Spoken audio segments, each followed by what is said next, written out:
Hello, welcome to this very special edition of the Pace Report. I'm Brian, Pace reporting live here at the famous Birdland Jazz Club here in New York City. We lost Ramsey Lewis and Les McCann, two very important pianists and icons in Black American music. And two of these pianists brought a very different voice to not only the keyboards, but also piano. Ramsey was a little more straight ahead, but also embraced technology during the 1970s, while Les McCann was bipolar, meaning he embraced the technology and experimented and also created music that was in the now by way of jazz, R&B, blues, and funk. Tonight here on the Pace Report, I'm honored to present to you a pianist who I have followed since the very beginning of his career, Joe Alterman. And this has now become one of his homes when he plays New York City. And he recently did a tribute to the great Ramsey Lewis and Les McCann downstairs here at the Birdland Theater. Tonight, he and I sit down and we break bread and reflect on Les as well as Ramsey, what they mean to Black American music and jazz, how both of them had to embrace technology at a time when the 1970s was about fusion and keyboards. Also, we sit down and talk about how important these two men meant to Joe, not only as a musician, but also as a person. So sit back, relax, and enjoy highlights of Mr. Joe Alterman's tribute to Mr. Les McCann and Mr. Ramsey Lewis, performing live here at Birdland Theater, here in New York City, on the Pace Report.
Joe, we are losing a lot of our gatekeepers. Mm-hmm. And,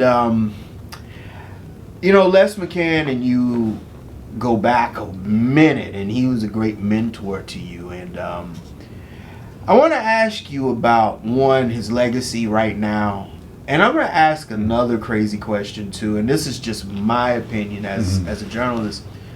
Why isn't Les in the same lexicon as, like, guys like a Joe Zawinul or Herbie Hancock or a Chick Corea? Because he did some very interesting records in the early 70s.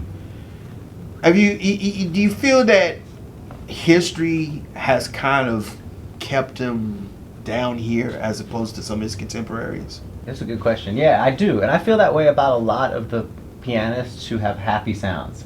I think Errol Garner, that's happened to. I think Ramsey, that's happened to.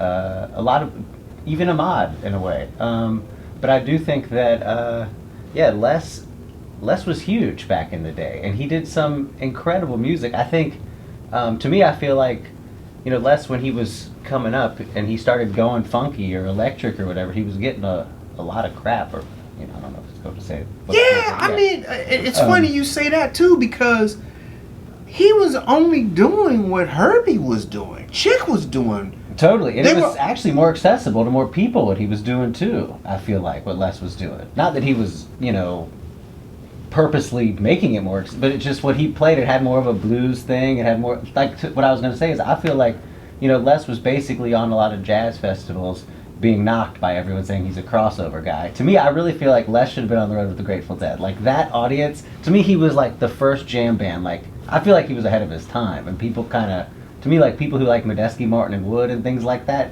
I feel like Les was doing that like 50 years ago. To me, he's the first jam band. That's how I really look at him. And I just recently got this. This is the whole Pacific Jazz collection. Oh wow! I ordered this on Amazon, guys. Shameless plug. It's a good one. And I have fond memories of different parts of this particular part of his career. This is right before he went to Atlantic, and we'll hit that in just a second. But the Shampoo, Les McCann Sings with Gerald Wilson and his big band. There were some things he did. He did blues. It was kind of gospel-y. It was kind of, like you said, down home. What was it about those 60s, those early 60 recordings that kind of hit you as a musician? Well, that was the stuff that I first heard that blew my mind. For one, I guess my way into jazz, or to falling in love with jazz, was hearing, growing up in Atlanta. Like, I grew up around blues and bluegrass music and stuff like that, and starting to hear jazz musicians who had some blues in their playing. Like, so Oscar Peterson was like my first way, and then hearing Jimmy Smith and Ramsey Lewis was huge. But when I heard Les for the first time, I was taking lessons and being told all these things not to do on the piano. He was doing all of them, and he sounded so good. And I feel like he didn't just have like a blues thing in his playing, it like a country thing too, being from Kentucky. And I could really hear it, and I could just totally identify with him. To me, it was like, I thought like nothing. When Oscar would really get into a really hard swinging blues, I thought there was nothing dirtier than that. But then I heard Les do it, and it's like Oscar Peterson, but even dirtier to me. And there was just, if that makes sense. And that's what really just, I didn't know that, I didn't know that people sounded like that, or you could sound like that. I feel like a lot of times, especially when I moved up here for a little while, I feel like I loved blues playing, and I would play like, real blues changes when I'd play a blues, not the bebop changes. And people would often tell me like, you can't do that or whatever. And then I'd hear Les just taking it. It was like a church service or something, and it just made me feel so good. I had no idea that you could be like allowed to do that in this music, because I was being sold so many things not to do, and he was just doing all of them and kicking so much butt. Yeah, and Les, he told me like one of the things I really admire about him was that he wasn't like concerned about playing jazz. He was concerned about playing Les. Like, to Les, like, I mean, people know him as this hilarious guy and a really deep musician, which he was, but he was also like so spiritual. Like, to him, like, he said like jazz is about expressing, or this music playing this, he said it's about expressing who you are on a very deep level. So it's like, you know, when people didn't like his music or he'd get trashed in a magazine or a newspaper article, he'd say that, like, he would tell me, you know, preparing me for when that happens to me, like, this is not their story. This is my story. This is your movie, Joe. Like, you know, it only has to do with you. And he was really, like, it was pretty inspirational to be around someone like that. He told me he did a funk album one time, and this guy said, why would you record a funk album? And Les was like, because of the first 3 letters, F-U-N. That's it. That's it. All about joy and making people smile. And, right. You know, I mean, he didn't care that, like, he would play, like, a gig and all the songs would be in the key of C. It didn't matter. Like, he would just say, like, you know, he'd joke with it. He'd say, Joe, play a song in the key of C tonight and think of me. But he just, the way I hear people talk about seeing him back in those days, it was like everyone would walk out of the venue and just be like, what just happened? We feel so, like everyone was just smiling, you know? Right. Mm-hmm. And, you know, they bring dates, and it was regular people. He really appreciated, same with Ramsey, about the fact that back in those days, the people who would come to hear them were people like, you know, postmen and teachers, and, you know, they really appreciated that they were reaching the common person, not just musicians, you know?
was the first time you met Les? I met him in 2012 at the Blue Note. I was opening for him, and I was obsessed with his music at that time. And I was doing the sound check when he came in the club, and I was so excited to meet him. And he was in a wheelchair. They wheeled him up to the stage, and I thought, I'm about to meet my hero. But he didn't say hello. All he said was, "Play me some blues, boy." I was real nervous, but I did my best. And after a couple of minutes, I heard him say amen, so I knew I was doing something okay. Then he said, "What's your name?" I said, "Joe Alterman." He said, "Alterman, are you a rabbi?" I said, "No," but I was trying to think what to say. He said, "Well, are you a Hebrew?" I said, "Yeah." He said, "Well, from now on, you're my Hebrew." And that was literally the start of our friendship. He called me like the next day, and then we talked basically every day for the next 12 years until he passed. He was in a nursing home right up until like the last 4 years of his life, wasn't he? The last 6 years, he was in a rehab center. Yeah, rehab center, yeah. Mm-hmm. And from my physical rehab. Physical rehab, yes. Right. And from my understanding, he couldn't play. He couldn't play. It hurt for him. Mm-hmm. What exactly happened? You know, truthfully, I don't know everything, but I know, I mean, he had a stroke on stage. Right. Interestingly, this is kind of funny. You know, when Oscar Peterson also had a stroke on stage, and it took out greatly his left hand. And Les's stroke on stage also took out his right hand. And Les was recuperating. He got a call from Oscar who said, "When this is all over, let's go on the road as one good piano player." Wow. But he had diabetes for a long time. I know when he ran into the rehab center, he was dealing with like shingles and bed sores. Yeah. He couldn't move a lot. So there was just a lot of issues with all of that stuff. But I visited him about a year ago, and at that point, he could barely move. Like I would put the coffee in his, the straw in his mouth. But I started playing some of his old records for him, and I could see his feet tapping under the bed sheets, which was great. His Atlantic Records run not just remarkable, but producer Joel Doran, he brought out a very different side of Les. Mm-hmm. The first record, Much Less, With These Hands, one of my favorite songs. In fact, when and if I ever get married, I'm gonna have that song. I want that song played. And then there's the introduction of the strings. Joel threw some strings in Roberta, the opening track of the album. And then we do Swiss Movement, which catapults both Eddie Harris and Les McCann to international acclaim. And then he gets into these records called Invitation to Openness and Layers. And I believe Layers was one of the first electric, full electric jazz keyboard records. What was it about those particular records that people were turned off by, but the hardcore Les McCann fans appreciated? Well, I think the one thing that people don't really realize is how basically Frank Zappa, as a young kid, would go see this band, the Les McCann Limited, when they were playing acoustic, and he was really inspired by them. But one time, after Frank Zappa got kind of big, he invited Les to a party, which became a recording session for an album called Freak Out. And Les is on it playing some percussion. Dr. John's on it playing some percussion. Everyone walked into this party and was just handed it, instruments, and that became this album. And Les was really inspired by that. And that's what inspired him to do Invitation to Openness. And that first track on Invitation to Openness, The Lovers, is like the thing he's the most proud of from his whole career. And he's also very proud of Layers. I don't know if you know, I have all these weird tidbits, but the cover is a Jell-O. Yeah. Yeah. But yeah, it's interesting, like, he was just so committed to, to him it was all about, like, exploring who you are. And he was just so, he was really, really spiritual. And we talk about this a lot. And to him, like, this was all the journey of finding himself and everything. So he wasn't, he didn't, come across as sad or upset that some people didn't understand it. It really was more, again, this is my movie, I'm figuring me out kind of thing.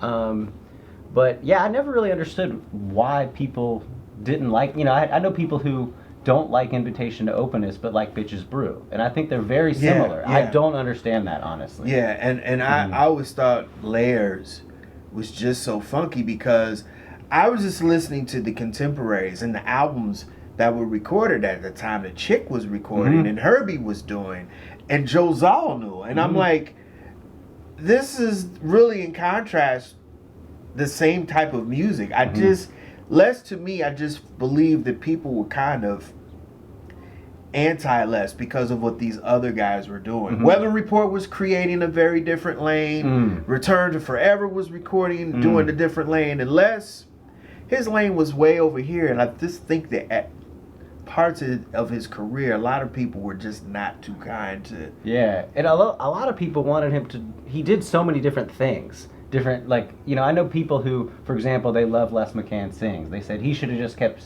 He could have been the greatest jazz singer ever. Yeah. You know, and they wish he'd continued that way. Then other people wish he continued the Les McCann Limited more. And then other people, you know, think, you know, he should have toured with the Dead or whatever. So I think a lot of people also... Once they find that one thing of his that they like, they kind of wanted him to keep doing that, but he was never going to just stay.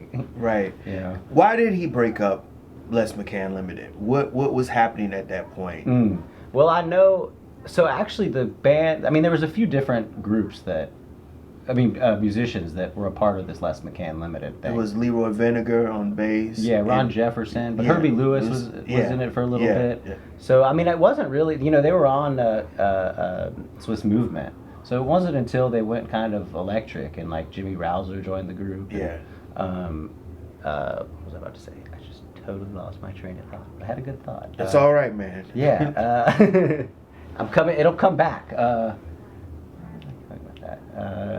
Sorry, what was the... No, it was the musicians. It was the musicians in the funk. Well, because like you're right. After Lairs and Invitation to Open, he did a real funky record called "Power to the People," which really could have been a funk record. That was a great album. It really was. Yeah. I mean, Les really went. That's kind of the one when I tell friends of mine who like funk music or jam band music and they don't know Les. That's the one I tell them. Yeah. Talk to the people. Talk to the people. Talk to the people. Yeah. I forgot honestly where I was headed with. I mean, yeah, he kind of just, you know, I mean, there was a lot of people different people in that group, and I think he just started to feel different things.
Ramsey Lewis's autobiography. Mm.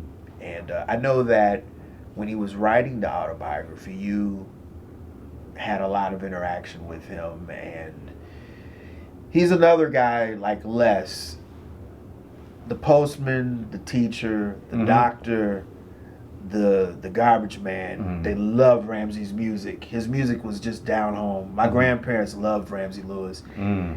Tell me about Ramsey now that he's gone, and what does he mean to jazz music? Mm-hmm.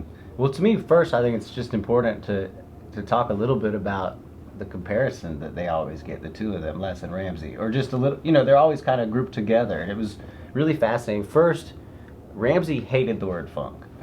Hated the word funk. Like, he thought it implied, like, gimmicky riffs. He preferred the word soul. And Les loved the word funk.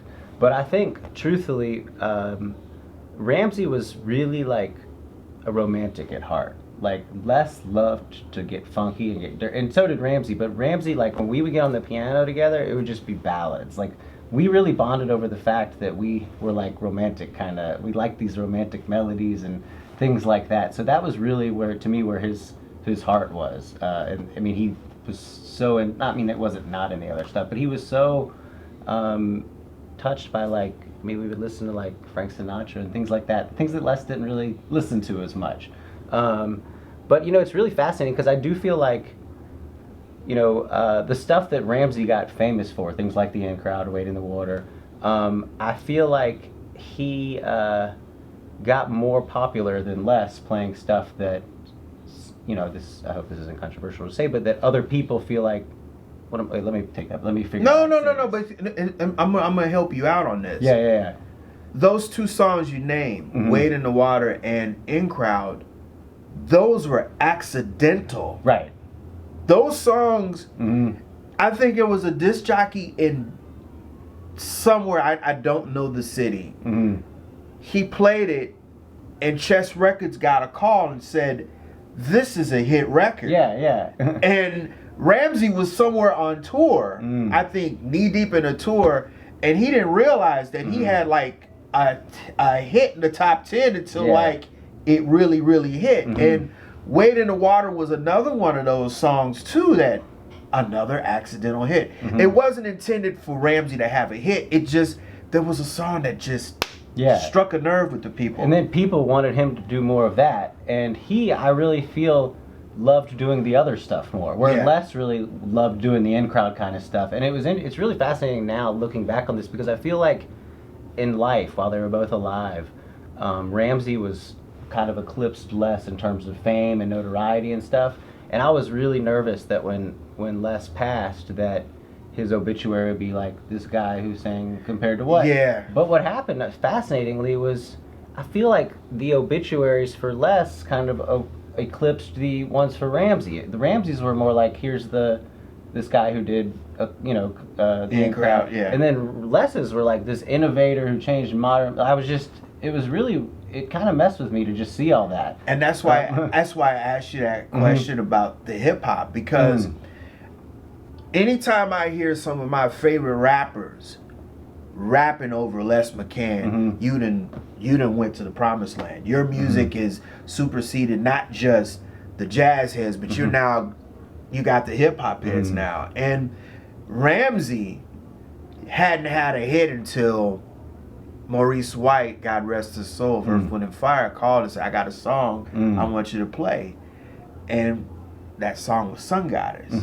Well, I guess that came after the other two. Yeah. This was like 70, 73. Because I think Maurice is on Wade in the Water. Yes, he but is. He's not on The In Crowd. He's not on any crowd, Yeah. right. That was Holt and... L.D. Young and Yeah, Red Holt. Red Holt, Now...